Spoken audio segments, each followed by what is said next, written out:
Let me tell you of the days of high adventure.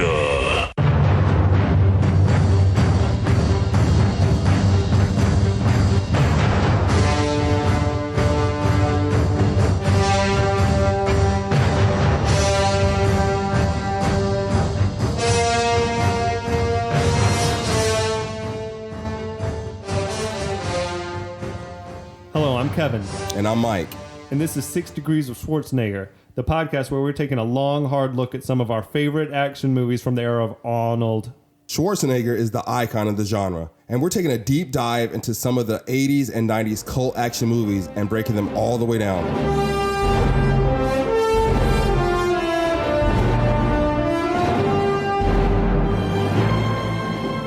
Welcome back. We've got John, Mike, and myself here for the second chapter of our three-part breakdown of the Beastmaster. When we last left you, the evil barbarian Juns had just laid waste to Beastmaster's village, leaving him as the sole survivor. Beastmaster then formed a connection with Sharak the eagle, and he was about to set out on his own. Now we'll rejoin the story. Dar has now started his journey. And as he's going along, he meets two ferrets. No, what is he doing? He's doing something. Well, He was off doing sword tricks. We get a montage of running, screaming, and practicing with a stick. Yes. Yes. He is just swinging a big-ass stick around. Yeah. I don't really know how that's even effective training for anything other than fighting with a stick. If it's a heavy stick. It just makes your arm stronger? Upper body strength. I guess so. He was pretty ripped up. I mean... And there's the reason why. But I guess he's just finished one of his training sessions, right? And he's laying down, and these two ferrets kind of pop out of nowhere. Like ferrets. Totally cute. But are there wild ferrets out there? They must live. My high school girlfriend had a pet ferret. That thing was nasty. Yeah, ferrets are gross. Did she get it wild? Terrible. No, you get it from a pet store. Yeah, but they must exist in nature. In the wild? Yeah. I guess so. Yeah. They don't want to be pets, I don't think. They're one of those pets that they don't want to be a pet. I mean, dogs do. Yeah, but that's like they domesticated thousands a wolf of years or whatever. of captivity. But yeah, ferrets are kind of nasty. They smell bad. They like scratch you and bite at you. I'm wondering if your girlfriend or ex-girlfriend didn't wash them or something. I can confirm she is my ex-girlfriend. Yeah. I'm just saying these might be special ferrets right here. Yeah, no. But so anyway, these ferrets, like they steal like his belt loop or something. Hey. It becomes like a physical comedy, like pratfalls. He's spinning around. Kind of he's like dizzy Cops or something like that.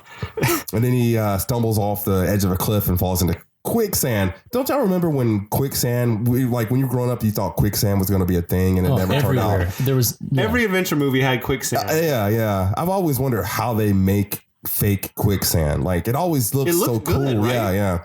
I guess they just put water and sand, and just a lot of sand on top. No idea. And then they probably put like some kind of a lift so they can like slowly raise them up and down. but our dude, like our hero, definitely just got outsmarted by some ferrets. Yeah. Were you about to say outfoxed by ferrets? Maybe. Out-ferreted. You're going to say out-ferreted.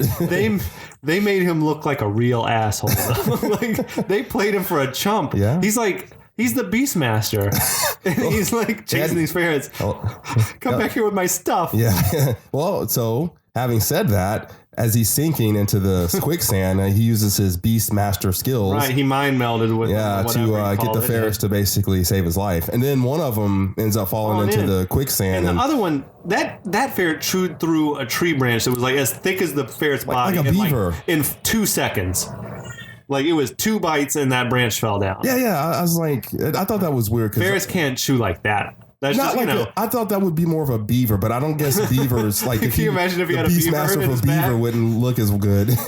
Can you imagine how long the movie would be if you had to chew through it like in the real amount of time? In real time. But the branch falls in and he's like pulls himself out and then he reaches back into the sand because he realizes the one fell in and he pulls him out of the sand. Yeah. And then he names them Kodo and Podo. And I shit you not, we in high school I had a teacher who had like a pet prairie dog in class, like in a terrarium, maybe even 2 of them.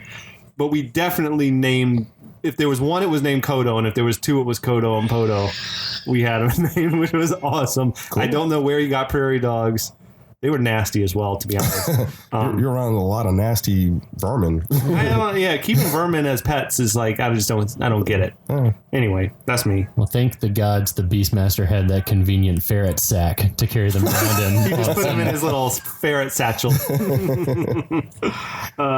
Then, like, immediately he sees through the eyes of another animal. Yeah. Like this being hunted by some people or like trying to trap him or whatever.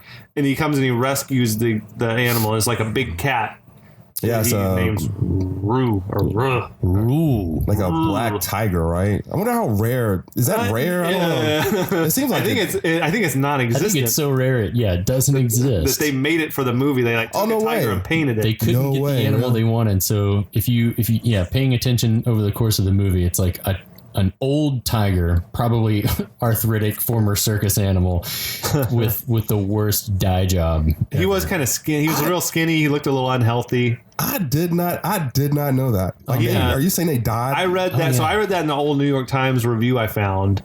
And John, you said on the commentary. Can corroborate, yeah. They said the same what's thing. the not PETA, but what's the one with the film the animal? It's PETA, I think. Is it Like, PETA? They must have had a field day with that. And honestly, why not just let it look like a tiger? Tigers look cool. Yeah, but a black tiger looks cooler. I guess so.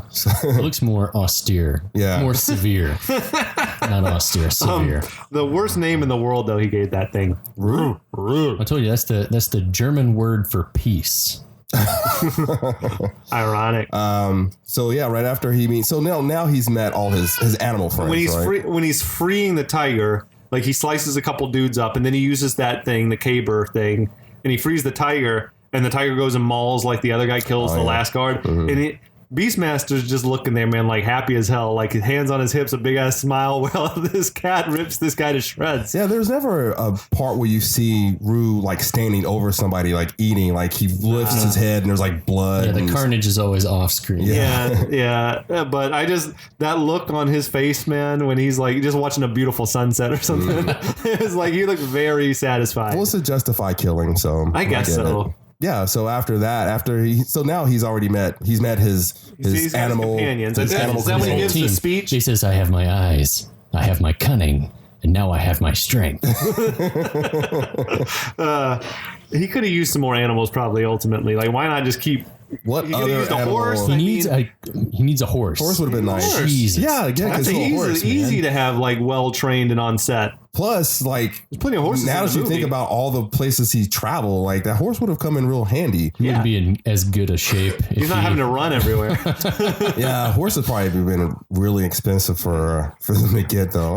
There's a lot of horses in the movie. Yeah, there is. All the Johns are riding horses. At least 30 John horses. Yeah, that is true. Then he finds like some skinny dippers. Yeah. Oh man, I would just like to say that and when I got the DVD, this is the first time I'd ever seen this movie, not on TBS. Yeah. And this was a shock. Me too. The scene was I had never seen it before either. When them titties came out, them titties came out. I was like, oh, okay, it's like that then. Yeah, that movie was. I imagine it was PG. Oh man, Dar immediately starts creeping like 11-year-old me would have had this not been on TBS. Man, I'm about to say something here in a minute, but yeah, like about Dar being creepy. Tanya Roberts was had it going on. Yeah, Tanya Roberts was like I think she was a Charlie's Angel. She parlayed this into like being a Bond girl. She was a Bond girl. I mean, this was before all that, but like good for her. She played Sheena, which is I don't think she even talks about that movie. But he uses his animals to like try to seduce her. Well, yeah, he like picks up one of the ferrets and says, like, "Go steal her." You wanna? Yeah. Basically, go steal her clothes. Yeah, basically, it's like that old trick. And then he uses his tiger to scare her because he jumps her from behind. And I forget what he says. The whole scene is creepy. He says, "The beast is fierce." He like but if we show no fear, we might escape. Like in a real like creepy way. Yeah, lots of side glances. Like I wonder if she's buying it. Yeah. Then he goes and he like kind of scares the Roo away. Yeah, like they're in on it. He's like, ah, and then he sort of gives him a signal like, go on and run off. Like that was a whole nother example of Mark Singer's physical, like buffoonish acting was his like sort of posturing and weird physicality and playing this whole shtick out with Rue, who his seduction act was pretty weak. When he walked back to her, he did have his chest all puffed out. Yeah. Do you think he's like probably never had a girlfriend? Like the Beastmaster? It was like Mark Singer? We don't know the about Beastmaster? that. I mean, does this be his first time really interacting with a woman? Yeah. I mean, I don't know. There were women in the village. There had to be women in the village. roll in the hay in Stilt Village. He had to. Well, He had to have hooked up. Well, you have to think that if the village had never gotten attacked and he never had to go on this journey, he would have ended up getting married. So, I mean, it was, that's hard. That's a hard question. They never show it, Yeah, he comes back on her and he like forces a kiss on her. That is, I saw this movie this morning and I was like, that's really creepy, man. I can't imagine they would do that scene today. Did he pins her down? Yeah, he basically tries to rape her. Creepy. And creepy she sort of turns the tables on him and gets on top of him. Yeah, which is then like, okay. And then he like flips it back and gets on top of her. Pins her arms, pins her legs. Like, we don't know what's about to happen. Like that. We know what should have. I mean, we know what it looks like is about to happen. Even Conan was like more gentle with his lady than this guy. So that's what made me think he was like so eager that it made me think like this must be the first time for this. Yeah, I guess. I don't know. It was creepy. It was very strange scene. It's not a good look. Yeah, it wasn't. And again, this movie came out in '82, so I'm sure you could smack a lady back then. It was no big deal in a film. But this was tough to watch. It was tough to watch and recollect. She says she's a temple slave, which is funny. He's like, "Come with me," and she's like, "I'm a slave. I got to get back to the temple." Like. For slaves, they're just letting you roam free. Expecting you to come back. I don't know. She had to have been close to whatever her. She runs back. She gives a reason. Like if she doesn't go back, then they would kill her family. Okay, so that's true. They were like, that's the reason. That makes sense. Well, and it sort of makes sense now. The whole reason why she was at the waterfall, because when first watching it, I was like, just an excuse for two girls to like rub on each other. But seeing then the scars at this part on her back, maybe the other slave girl was doctoring her up and like helping her out with her. She did have like wound like scars, like they beat them. Yeah, they whip you like a beast. Yeah. Like a beast. She was whipped. So I think now we can kind of start the movie because I'm not even kidding because like he's literally met everybody at this point. So now it's like that was like the long first act. Yeah. So now the plot can continue. My daughter's really happy, y'all. Sorry. She likes Beastmaster. She does. So Kiri kind of runs off and then Dar. So this is confusing to me. Kiri kind of runs off and Dar's like, well, I'm gonna follow her, right? But then he loses her. Let's follow her. Yeah, but then he loses her like really quickly. Really and, quickly. And it's nighttime now. Yeah, and it turns to night. Suddenly. Yeah. Very suddenly nighttime. And he sees like this thing, like a tree with like some lights on it, like up in the on a mountainside like or something. Almost. Well, I don't think he could tell what it was. That's what I thought they were too. Then especially seeing like what the creatures were after that, those things were like egg sacs or something. So he goes to check it out. This was a scene you said that stuck with you. Love this scene. Oh man, love this scene. It's very memorable to me. So he walks up on like this camp, if you will, and he sees all this kind of like mystical like stuff, and he sees again like Conan, he walks up on this cauldron. There's some soup. They got stew on. Yeah. Who is eating the soup? If they eat the people, the beast must be doing it. Maybe that's an appetizer. I don't know. That's their first course. Their hors d'oeuvre. Number one. Some head soup. But yeah, like the people who always like walk into camp and then start messing around with other people's cauldrons of soup, like what a jerk. You're right? asking for trouble. Exactly. And of course, a head floats to the top. You gonna say something? Well, I was gonna say we also see in that part as he's approaching the camp, quiet man in wicker cage, and what looks like a replica of a Nazi eagle. Yeah, Nazi eagle statue. Very true. I can see where they like on set they like. Oh, they recycled that. Yeah, from like a World War II. Exactly. Yeah, I can see that. We need that. Can we have that? Can we borrow that? It was funny you say about the guy in the cage because he's literally just chilling. He's just like up there chilling. Like he doesn't say a word. No emotion. Yeah, kind of like don't come into this village. You stay away. It's dangerous or nothing like that. And then I guess after Dar sees what's going on in the cauldron, he's like, "Oh man, this is messed up." So he lets that guy free. He cuts him out. Yeah, he cuts him out, and so the guy kind of just starts to scamper away. He literally scampers away right into the arms of one of these bird people. I don't know if they ever give them names. They're like creepy. They look like insects I was almost. thinking because of the sacks hanging from the tree that maybe they're like moths or something. Giant bats or leathery something. wings. They remind me of this. There was another movie that was on TBS a lot called Gargoyles that scared the shit out of me. Yes. And they look kind of like the monsters from Gargoyles. Yeah, they look like giant hawk bat men type of. They had like eyes, but nothing else. No, on their face, kinda. yeah. Very strange. But How would they even eat the soup if they don't have mouths? That's what I was asking. Why the soup? so the prisoner scampers into one of the to the bird people, and he kind of like wraps them up in his arms, and these arms are like a giant Like wing or wings, something yeah. like that, and he kind of covers them up. And it doesn't take very long. Like he like spits some juice in there or something, like some saliva or some I spit. thought that was the dude like turning into goo. Sort of how like a starfish eats. Its stomach comes out of its body and wraps the thing up and then devours it. Huh. I learn something new every day. The more you know. But then he wraps his hands, and then just this big pile of bones, like he drops bones. down and it's just a skeleton. And it took what, like seriously, like 10 seconds to devour this guy? He It like didn't take very reduced long this at all. dude, to just a skeleton. That was legit scary to me when I was little. watching this. That scene, if you were to say to me Beastmaster, that scene automatically pops into my head where that guy runs into that bird-like thing and believe it or gets not, devoured. I had forgotten about this until I was rewatching it, and when they popped back on, I was like, "Oh my god!" Now it all came flooding back, and I was like, "These dudes were creepy." Maybe I blocked it out. Yeah, I can see where it affects Dark someone. memory. And it looks like Dar's going to be next, right? But then Sharak, the eagle, comes flying in and like lands on him or lands on his arm, whatever. And then I like that they all sort of back off when they see that he's tight with an eagle. Yeah, like they don't look like eagles though. That's just a weird thing. Yeah, like why do They must relate? worship. That must be like That's their right. god. Eagle you know? worship is what I took from it. Maybe they aspire to be eagles. But I don't know. I kind of for me it almost felt like they were almost like birds. Like I kind of got that feeling. That's why they worship the bird, you know. I found myself wondering like what these things' lifestyle is like when no one is around. Like, do they talk? Like, do they just chill with each other? They communicate. They seem very like silent, and they just stand there like statues until they gobble somebody up. I don't know. Sounds like a good life to me. And then head. They give him like an eagle Yeah, medallion. that's right. thing. He gets his necklace. So that was weird. They gave him like a gift, I guess. They're like, Yeah. "Oh, you're the guy, the eagle whisperer, or whatever." Yeah, and after knowing what we know, like that amulet or whatever comes in really handy later on in the film.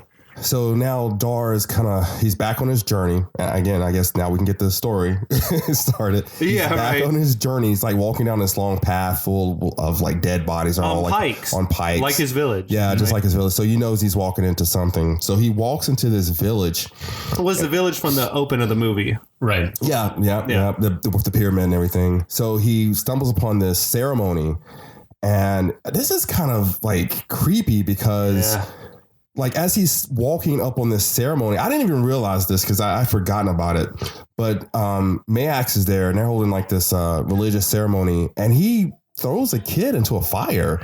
Like he sacrifices a small child into a fire. He's got like some speech like this to satisfy R. But he's kind of just a con man. Like he doesn't. Well, he seems like he's just getting off on it. Well, he says that doing this is the only thing that's going to keep the Juns But away. we know that like he's tight with the Juns. Yeah, we know like, that. They're like his bodyguard. The people of our dumb. Yeah, he's like down with them, and I don't know. What's the benefits of it? Like, we never see any. That's what I'm saying. I think we never see him have powers. Like in Conan, he's just a the leadership evil role. priest. Like he legit turns into a snake. Like he actually. Spoiler. He, like he has powers. This dude, we never see him do anything. He's got witches that seem to have powers, right? And he's tight with the Juns. But I think he's sort of conned his way into a position, of that he can do what he wants. And I think he just kills kids because he likes to kill kids. Maax, career politician. But that really kind of like startles Dar. He's never seen anything like this before. Yeah. So man, Maax is like a real shithead. yeah, pretty much. They got the perfect guy to play that character. He's telling people you got to obey my commands or the Juns are going to come. But we know he's down with the Juns. Like he raised villages with the Juns. Yeah. So anyway, he just like you said, career politician. I don't know. He's playing both sides. He's like, hey, we got to get another kid up here. Yeah, because R is not satisfied. That's why it's not. Yeah, right. Exactly. So like they picked this girl now out of the crowd, and I kind of like the guards are another thing that kind of stick out. These guards, who are the actors that played these guards, or the priest guys, they're like a really shaved heads. Yeah, they like are really committed to the role. Like they just look like they're Buddhist monks or something like that. But they're really kind of scary in their devotion to this religion, But they just go out and pick this random girl out of the crowd. No, I think Maax like points down. So this brings a question to me. Why did these parents bring their kid to this ceremony? They're probably required to by law. A great point. I'm just like, you're Bad required parents. to. Fuck that. Yeah. Leave him at home. What are they going to do? Kill your kid if you don't bring your kid to be killed? Yeah. I could totally see like every house with a kid having like a trap door up. Oh, you would have run away from this village a long time ago. Yeah, you would think. Or tried to. Anyway. But Maax bench presses this little girl up. He does. That's right. I don't know how they did that like in real life, because he snatches that kid up. He just snatches her up. If they were playing it like Fast and Loose, they could just say, yeah, just pick her up. I'm sure there was a no, we don't need no safety. I started wondering about that. They told the little girl, like, all right, now before this happens, this man's going to pick you up and he's just going to be screaming some stuff. Don't worry about it. Yeah. It's just like, now he snatches her up, and he tosses her in. Yeah, he tosses her into to this fire pit.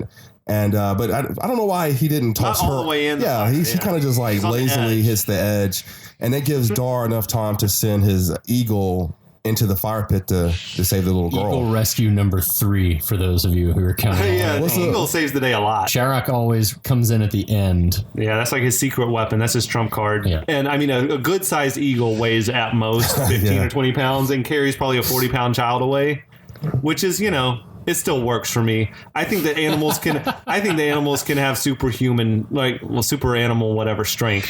If Beastmaster's like channeling his power to them, there's no way they have to. There's some things that happen in this movie that can't happen. There's no way that eagle could pick up that kid. But it looked like obviously they must have had the real eagle carrying like a dummy child. Yeah, no. But it looked like a big size real child. Like it was pretty good. Yeah. Quick question. There are a lot of animals that they had to work with, and a lot of unconventional animals like a hawk and ferrets, and a tiger. Like, how much did it add to production time? Just to how many times did they have to film that scene? They had 25 ferrets on set. Really? And all of the aerial shots that they got of the eagle actually flying had to be engineered because they couldn't get the bird to just fly. It wouldn't leave the ground. They had to put it in a cage that they raised with a balloon and then open a trap door via remote control, and the eagle would kind of fall out of the cage, and they would film the eagle falling. The eagle? Did they have somebody down there catching it? Man, they're all old and busted. Every animal on that set is like in retirement. I bet they were going through ferrets too, like when they were done with them, they just chuck them. Yeah. Oh, man. There's at the very end of the movie, I know I'm jumping way ahead, but like Rue like kind of sniffs like Kodo or Podo, I forget which one dies. Kisses him. He kisses him. Like, I know that tiger ate that ferret, man. I know he did. You can't tell me he didn't eat that. I know they had to use like 3 ferrets for that shot.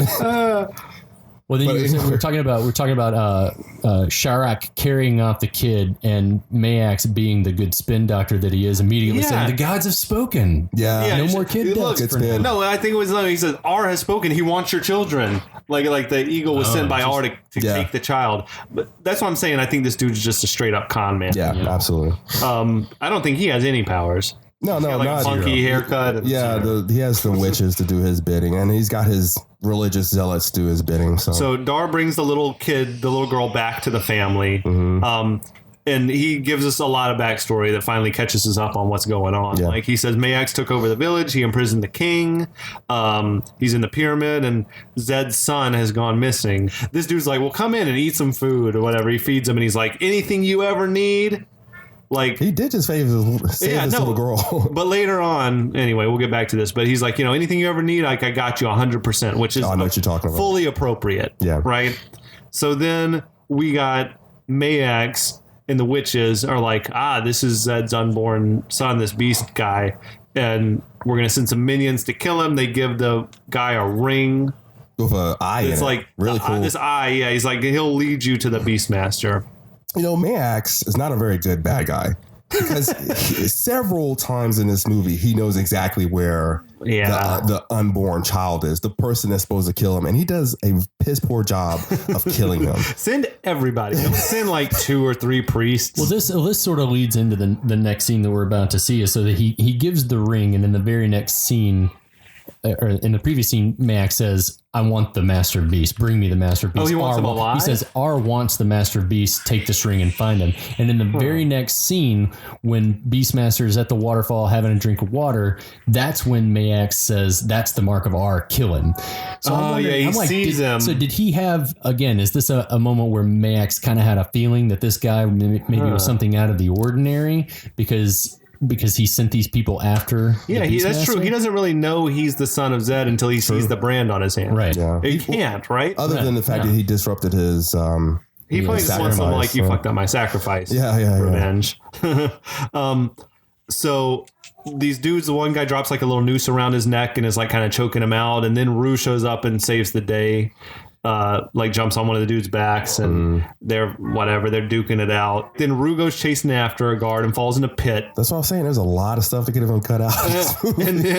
and then that's when like we get the reappearance of Seth from the beginning, John Amos character. He like takes his bow staff and knocks the guy down in the pit. Yeah, and Rue, I guess, eats him up in there. It's kind of cool too, because if you weren't paying attention at the beginning of the movie and saw Seth, you wouldn't know that was the same guy from you might miss that. Yeah, like because he's like in his palace guard outfit. He had like chainmail, like a chainmail. Yeah. And now he's kind of just like this, not a prophet, but or beggar or something like that, like a pilgrim. Or posing as a pilgrim. I guess he's traveling with like a young male companion, which has to me like it had a creepy vibe about it when it happened. But later on, we find out it's not really creepy, but it's just kind of creepy though.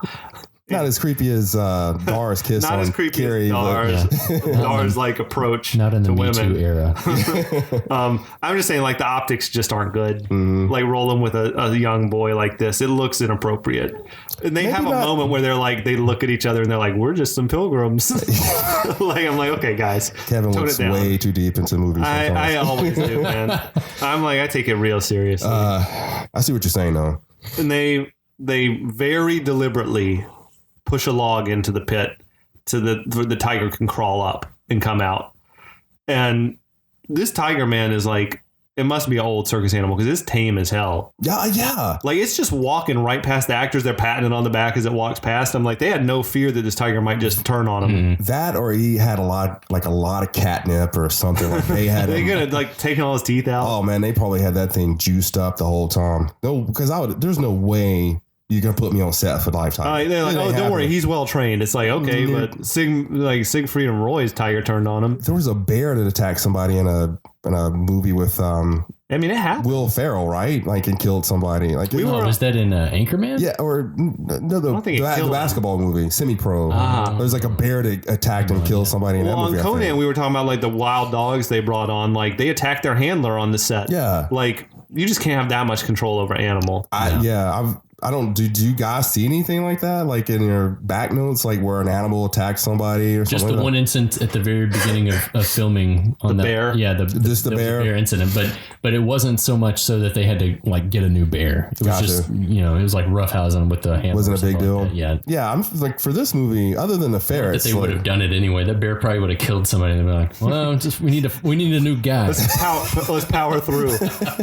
We're too far along in the process. We need priest number 3 now. Priest number 3. So it seems like there's like an unspoken sort of an agreement between Seth and he introduces the boy as Tal and Dar says Dar that like none of us are friends of Maax. Like it seems like they're all sort of like, oh, we're just humble pilgrims. And he's like waving his staff around, and then like Beastmaster's got his sword, and it seems like they're all saying like, oh yeah, me too. I'm just a pilgrim. Yeah, I'm just going to the store to get some bread. Right. So they're kind of like, let's travel together. Strength in numbers, baby. And then that Seth is like, he lets him in on like, hey, this Tal, he's Zed's son. We've been on the run for years, I guess. And we come back to raise an army and try to overthrow Maax. That's the premise almost of the whole movie. Yeah. It's a little more exposition, fireside exposition from exactly. Seth. Yeah. I thought there was this one really cool moment in that scene because Tal finds Kira's necklace within all of his Dar stuff, and Seth picks it up with his staff, and he says, "Where'd you get this? Where'd you get it?" Right? And I'm telling you, like, John Amos broke character. Like, he was not Seth in that part. He was like John Amos from Good Times. Was he? Oh, he totally. I don't know character. Good Times. He's like, now where'd you get it? He was like, that ain't no slave girl. That's no slave girl. But he brings, like, of the guys in this movie, I felt like his acting had me the most convinced. Really? Well, I just thought it was funny because I feel like that for that one scene, he became kind of Mr. Evans. He became Mr. Evans from Good Time. It's like, yo, here it is. Here, you can take it back. So they find that. They find the eye ring, which he's like, oh, yeah, you can wear the ring if you want to. So Tal puts the ring on, which we know is going to be bad news. How'd they find that ring? It was in the sack with the jewelry. Where but they found it from like one of the dead. No, it came off. Kodo Podo took it. Gotcha.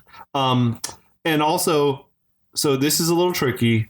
Tal says, Kiri, the redhead, that's my cousin. Mm-hmm. Now, does that mean that's... Well, we were talking about this before we started recording, John and I. We don't think that Tal and Beastmaster share a mother. So they could be cousins on Tal's mother's side, which would mean that Beastmaster and her had no like blood relations. Well, they're still... But they're still the same father. Dad. Same father. Dad. No, Kiri, I mean, if... Say Tal's mother, who's not Beastmaster's mom. Okay, gotcha now. Is like the sister of Kiri's dad or something like that. Then there's no blood relation. But you said later on, she's like calling him Uncle Zed. Yeah. But she would be his uncle either way. He would be her uncle. He would be, Zed would be her uncle, whether it was... if she was the daughter of like of his sister or something like that. I don't know. Maybe it's not creepy. In the commentary, Coscarelli and Pepperman acknowledge the fact that it's a little problematic, and had they had time, they would have changed it. But they were like, it's still vague enough to where it's not. So it is. I'm sure they didn't see Star Wars either. And honestly, throughout the history of cavemen and prehistoric whatever, like there was a lot of that.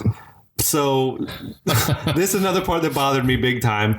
Beastmaster wakes up in the night and he's like seeing through the eyes of Sharak the eagle. He does this on purpose though. Yeah. And Sharak he found Kiri. Yeah. And the priests are walking her along, but wherever they are, it's daylight. And it's dark where he's at, which tells me this must be a long, like...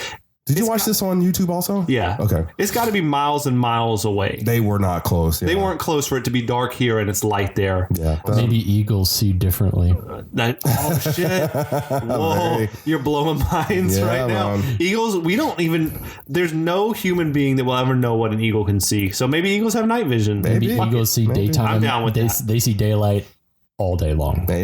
That's why they can hunt. I'm going to give you that 100%. Yeah, I'll go with that. Okay.